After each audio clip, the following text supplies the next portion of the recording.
Today we're going to be reviewing Mortal Kombat. So Mortal Kombat is set in a world where multiple realms exist, and there's this realm called Outworld, and in the end there's this tournament called Mortal Kombat. So apparently Outworld has been winning exactly 9 tournaments, and they are ready to take over this other realm known as Earthland, and Earthland has been losing a lot of Mortal Kombats lately, so if Outworld wins this one, they are allowed to invade Earthrealm. Because of this, Raiden has sent his recent guardians to search for other fighters that can help them in their conquest of joining Mortal Kombat and saving the world. So this movie is an incredibly new, different kind of film. It is respectful to the source material of the games from the first game all the way up to its recent ones, but I don't think it's based off of Mortal Kombat 1, which is a reboot to that game. But the point of it all is that they are aware of the source material, they're using the source material to make this movie, and they are respectful with how the characters look. When you look at the character designs for the characters, it's completely accurate. It's not some alteration, it's not some realistic look to it. They translate it perfectly into real life, and that's what I love a lot about these recent video game movies. They are being faithful to the source material instead of being realistic with what the games represent and presents itself. And I really do love how the movie looks so far. So instead of picking one character from the entirety of the games, they introduce us to a new character who is also the main character, who goes by the name of Cole Young. And Cole Young as a main character from beginning to end, to me, I'm going to be as easy as I can here. One, I get why people don't like the fact that Cole Young is the main character of the film, because he's not in any of the games. He's in an original character. He was made for the movie. But on the other hand, I get it. But I do like his character development. He isn't a Gary Sue, which is like a male representation of a Mary Sue, where he has these powers, he's good at everything, and he doesn't have to train for it. Throughout the entirety of the movie, he is a fighter, but he's not a good fighter. He can't beat anyone just because he's a good fighter. And he doesn't unlock his Arcana, which is a power in the movie from which that he cannot unlock yet. And that's what I love the most about about Cole as a character. He isn't perfect. He is the main character, but he's not the main character. To me, anyone who is on the team is the main character. If Jax is your favorite, you can see him as the main character because his arc is actually really good. If you like Sonya, she can be the main character, and that's kind of how I saw it within this movie. If you don't like Cole, you can see anyone else as the main character. And the point of the matter is, Cole as the main character doesn't really bother me that much, and I do actually like his overall character arc throughout the entirety of the movie. Now, to really talk about the movie from beginning to end, the movie begins with the backstory of Scorpion, one of the mascots of the game, and he has a family. And while he was out trying to get Pail of Water, his family was attacked by a warrior that now goes by the name of Sub-Zero, and their lifelong rivalry has begun. And after the fight, Scorpion goes into the Nether Realm, or more specifically his soul goes to the Nether Realm, whereas Raiden finds what's left of Scorpion's family and saves them. And after that, we go to the main character Cole, who is apparently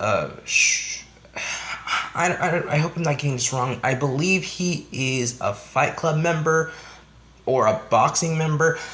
He fights for money, and there's this character named Jax who I actually do like, has been spotting him, but then it's soon revealed that him and his family is being hunted down by someone that goes by the name of Sub-Zero, which we already know. So Jax leads Sub-Zero away, and the fight between them is actually really good. He does lose his arms, by the way, but I did actually like the fight. I do love the cross fight between different types of perspectives. For example, Jax is a seasoned fighter in the military, whereas Sub-Zero is a traditional, ancient fighter from ancient China, ancient Japan.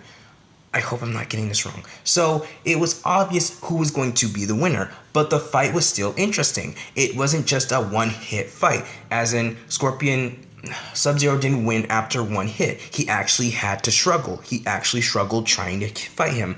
Either that or he was just toying with Jax. The point of the matter is, at the end of the fight, he lost both his arms, and Raiden what did save him, but he got robot arms, but that were weaker. So Cole realized that because he has the mark, he is going to have a target on his family's back, so the only real viable solution is to run away and help them in Mortal Kombat. But he has to find a girl named Sonya.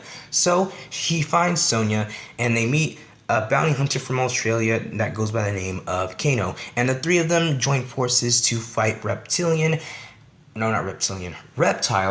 And I do actually like the design, but I'm pretty sure he was human. I think it's one of those things where it's like there are two different iterations of the character. Like in some games, he's a reptilian like human, or he is more human-like but has reptile-like features. I believe that that's what's going on here, but they went with the more animalistic type. Anyway, they beat Reptile, and it's revealed that Kano knows where Raiden's temple is. And the three of them go as they try to find the temple, and then they meet Liu, who has the ability to shoot fire out of his hands, and then they meet Raiden. And they also meet Liu's cousin Kong, and they all prepare for Mortal Kombat. Now, the thing about the movie is that it's not a tournament. It is a tournament game, but the first movie isn't a tournament movie. Instead, it's preparing for the tournament franchise. And I really hope that it's that after the first movie, we have a whole trilogy, so basically 4 Mortal Kombat movies in the modern day, and not just 3 films where only 2 were actually tournament films. Anyway, the whole middle feels like a tournament. The bad guys do come in, and they do want to kill all the fighters so that it'll be easier for them to invade Earthland. But Raiden puts a barrier around the temple so that they can have time to prepare for the upcoming tournament. And Kano unlocks his ability after fighting with Liu and Kong, but it's a laser eye. I wish he could shoot both, but no, he can only shoot one. It's kind of weird. It's like if you could fly, but you only have one wing, or through your feet, but you can only shoot fire out of your one foot. I don't think that's how it works. I mean, I guess it's a different story if you're shooting lasers out of your one hand, but there's no real. It's fine. I see nothing wrong with shooting a laser out of your hand, but it's just weird shooting it out of your eye. If you're gonna have one laser out of your face, it should be out of your mouth or your forehead, like vision. Anyway, one of the main villains, Cabal, has some beef with Kano, but he gets over it and gets Kano to betray the others, so he destroys the amulet that keeps the bad guys from coming in, and a fight breaks out. And after this, Cole doesn't believe in himself, and out of the sense of helping him, Raiden lets him go back home. But as this happens, 2 attacks happen at the same time. Goro goes after Cole, whereas everyone else fights everyone in Raiden's temple. And after this, Cole is able to use his Arcana, which allows him to cover himself in a body of armor that enhances his body with kinetic energy after the armor is being hit on him, and he's able to kill Goro with ease. Obviously, he still struggled over the course of the fight, but his overall arc over it is actually still good. He's able to fight. Like I said, he's able to fight. He just can't win the fight at the end because he's not that good a fighter. Shang actually does in fact steal Kong's soul, and he ends up dying in the film, but he is able to kill one of the other henchmen, and Raiden brings their heroes into the void, which is the space between realms and space and time, and they decide that they should pick off the henchmen one by one so that they can fight Sub-Zero together. So Sonya fights Kano, Liu Kang fights Cabal, and you basically get the whole idea. So they're all fighting. They're all having individual fights. And to me, the final fight feels like a jumbled up 2-parter kind of fight. Because it's multiple fights, but then immediately after, it's one fight. And they don't fight Sub-Zero together. Instead, After having a kunai from which Scorpion used to have, he comes back and helps Cole fight Sub-Zero after Sub-Zero encases Cole's family in ice, and the two do in fact team up. And honestly, to me, Sub-Zero and Scorpion in the final fight of this movie, that is my favorite fight in the entire movie. That is my favorite fight in the whole movie. Sonya manages to kill Kano, which allows her to get a marking and a power at the same time, which will allow her to be able to join Mortal Kombat. And in the end, Scorpion ends up killing Sub-Zero as he uses his fire to burn him, and they both go to the underworld.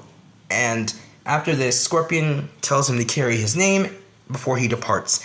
And after this, the good guys win, the bad guys lose. The main villain says that he will come back with an army instead of individual fighters, and now they go off in finding a star that goes by the name of Johnny Cage, who lives in Hollywood. Alright, so all in all, I did actually like this movie. The only real complaint I have is that there was not a tournament. Although they did fix this problem by having individual fights throughout the entirety of the movie and matchups and whatnot. It's because there isn't a tournament in the movie at all. Instead, the movie itself feels like movie 0. This isn't Mortal Kombat 1, and when we go to Mortal Kombat 2, it isn't Mortal Kombat 2. To me, this is Mortal Kombat 0, and the sequel is Mortal Kombat because of how it's structured. Overall, I did still enjoy the movie. I'm not saying it's a bad problem. I'm just saying that it's because they focused the first movie on building up the franchise, when really all they had to do was build up the story in the first act. All they had to do is introduce Scorpion and Sub-Zero through their backstory, build up the tournament in the first act, and then do the rest of the tournament.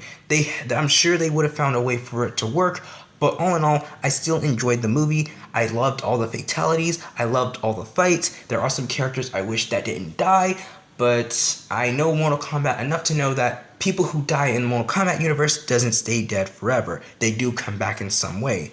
So we're going to see these characters again in the sequel. So this is my personal opinion. Now here's my rating. I'm going to give the story an 8 out of 10 because the whole movie is just not a tournament movie. It's a build-up to the sequel. So if it was a tournament movie from the start, I think it would have worked its way to a 9 out of 10 or a 10 out of 10 if the film itself was that good, but it didn't. So that's my rating for the story. As for the movie, I'm going to give it a 9 out of 10 because the movie itself is actually really good. It's not a tournament, but it's still really good. It's because it's not a tournament that the story is an 8 out of 10.